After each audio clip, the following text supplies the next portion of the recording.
सबसे पहले करुणा के सागर सम्यक संबुद्ध महर्षि वाल्मीकि जी, संत गुरु रविदास जी, संत कबीरदास जी,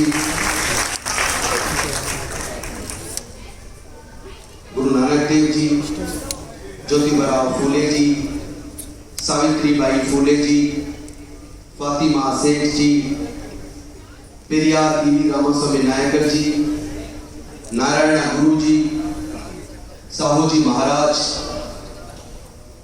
डॉक्टर बाबा साहेब अम्बेडकर, ललित सिंह यादव,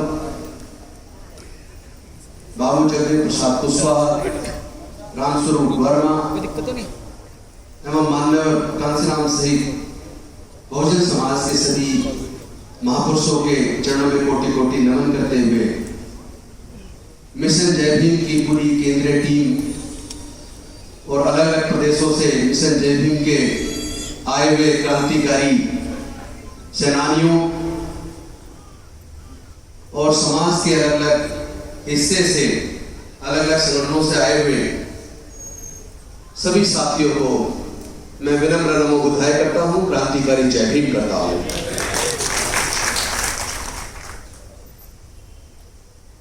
ये जो सफर है बहुजन आंदोलन का, मिशन जय भीम का, इसको लेकर हम क्यों चल रहे हैं, कौन से वो कारण हैं, इसमें बड़ा लंबा चिंतन रहा। बहुत सारे साथियों ने मिलकर समाज के दुख दर्द और तकलीफों पर, होने वाले अत्याचारों पर, हाथों से छिन रहे रोजगार पर, दोबारा लौटती गुलामी पर गहन चिंतन और मनन के बाद ये तय किया कि जब तक मैं रहेगा तब तक हमारा सर्वनाश रहेगा। इसी वजह से डॉक्टर बाबा साहेब अम्बेडकर जी ने भारत का संविधान लिखा, उसकी प्रस्तावना लिखी, उसकी शुरुआत उन्होंने की वी द पीपल, हम भारत के लोग। उसी भावना के साथ हम सब ने मिलकर शुरुआत की है मिशन जय भीम के माध्यम से कि हम वी द पीपल के सपने को साकार करें। लेकिन मैं एक चेतावनी सबको देना चाहता हूं,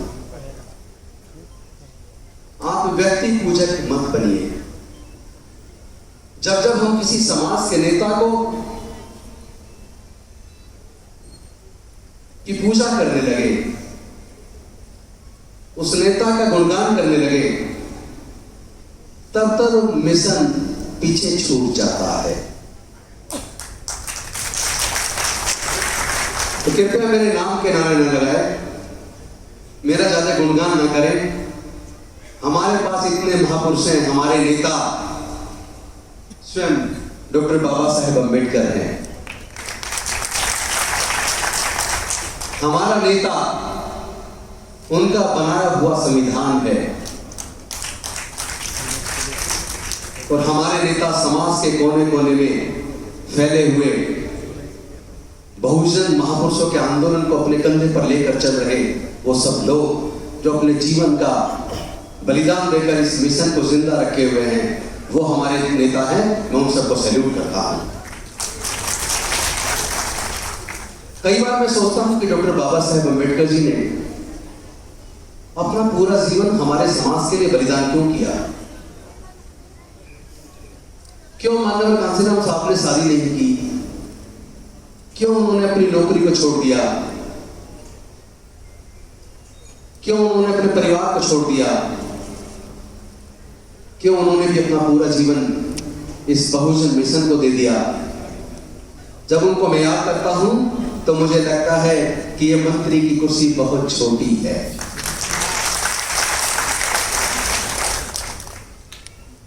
बाबा साहब और माननीय कांसीराम साहब वापस आने वाले नहीं हैं। हमारे सारे मिशन जय भीम के सिपाही, समता सैनिक दल के सिपाही, भारतीय बौद्ध महासभा के सिपाही और हमारे सभी संगठनों के सिपाही मैं आप सबसे निवेदन करता हूं, आओ हम खुद बाबा साहेब और माननीय कांसीराम और अपने महापुरुषों के जीवन को क्यों ना खुद जिए, अपने जीवन में उसको अंगीकार करें।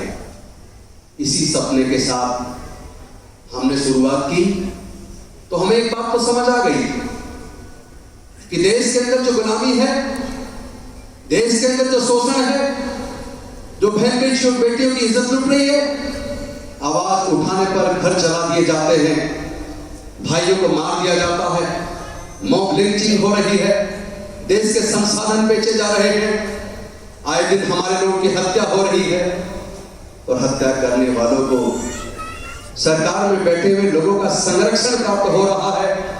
और जिस संविधान ने हमें अधिकार दिए, सुरक्षा दी, आज उस संविधान की रक्षा करने वाले प्रोटेक्टर माननीय सर्वोच्च न्यायालय के मुख्य न्यायाधीश के माध्यम से कल आपने सुना होगा कि पुलिस राजनीति के सामने गुलाम हो गई है, लोगों के अधिकारों का हनन हो रहा है।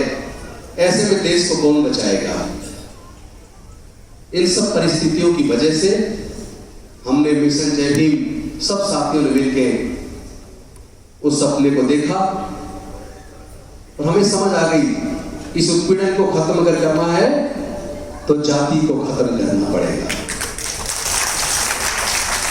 शोषण का कारण वर्ण व्यवस्था है, वो धर्मशास्त्र है जो किसी को ऊंच और किसी को नीच बनाते हैं, वो धर्मशास्त्र है जो शिक्षा पर कुछ ही लोगों का नियंत्रण करते हैं, जो व्यापार पर कुछ ही लोगों का नियंत्रण करते हैं, जो रक्षा सुरक्षा पर कुछ ही लोगों का नियंत्रण करते हैं और देश के 90% लोगों को कोई अधिकार नहीं देते। मैं समझता हूं हमें ऐसे धर्मशास्त्रों की अब जरूरत नहीं है, हमें ऐसी व्यवस्था में अब जीने की जरूरत नहीं है जो किसी को ऊंच और किसी को नीच बनाए। हमें ऐसी व्यवस्था की जरूरत है जिसमें समता हो, भाईचारा हो, न्याय हो, करुणा हो, सील हो। और ये सब आज हम अगर अध्ययन करते हैं, बाबा साहेब को पढ़ते हैं, तथागत को पढ़ते हैं तो समझ आता है ये सारी चीजें बुद्ध के धम्म में है, ये सारी चीजें बुद्ध के धम्म में है। इसीलिए डॉक्टर बाबा साहेब अम्बेडकर जी ने बुद्ध के धम्म को ग्रहण किया और भारत को विषमता से दूर करने के लिए, गरीबी से बाहर निकालने के लिए, कुपोषण से बाहर निकालने के लिए, शोषण से पूरी मुक्ति के लिए उन्होंने बुद्ध के धम्म को चुना। लेकिन वो ज्यादा दिन तक हमारे बीच नहीं रहे। सही 1 महीना 22 दिन बाद हम ग्रहण करने के 1 महीना 22 दिन बाद महापरिनिर्वाण को प्राप्त हो गए। उसके बाद फिर समाज में अनेकों नेता आए। आपको पता है बाबू जगजीवन राम के समकालीन थे, उन्होंने अपने स्तर पर अपने तरीके से काम किया। उसके बाद एक और आवाज उठी उत्तर भारत से जिसने पूरे युवाओं में जोश भर दिया। आप सब जानते होंगे बुद्धप्रिय मौर्य।